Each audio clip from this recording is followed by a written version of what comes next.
Dạ quá rồi.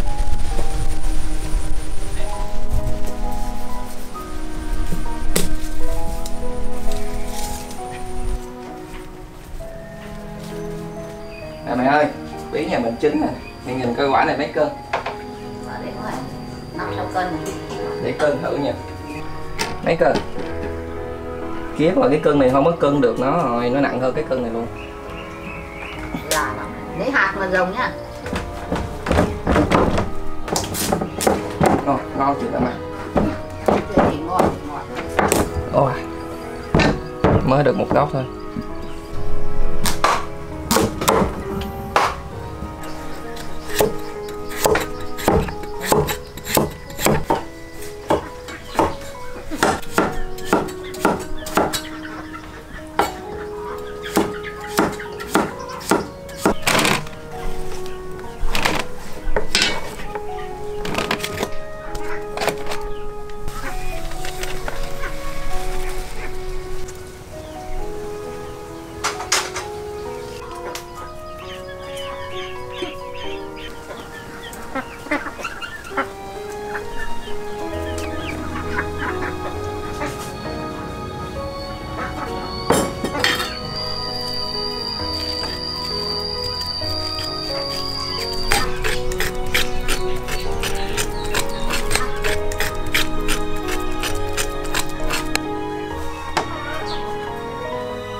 Bánh bao bí đỏ ngon lắm này mẹ. Mới vừa hấp xong còn nóng luôn. Mẹ đã ăn bao giờ chưa? Chưa, từ bé là chưa ăn chứ anh chứ. Nè, mẹ ăn thử đi. Ăn cái này, cái uống một ly sữa bí đỏ nữa là vậy là non. nè, đặt ruột ngon lắm mẹ, xốp lắm. Ăn này đó. Còn 4-5 cái nữa. Mẹ mà ăn hết cái đó mà muốn ăn nữa thì lấy thêm. Nhưng mà ăn một cái uống ly sữa là no rồi. Mẹ uống sữa thử. Uống chút tao ăn. Sữa ngon lắm. Lúa hôm nay xanh nhanh mẹ nhỉ. Bây giờ mà trời mưa xuống là lớn ngon lắm.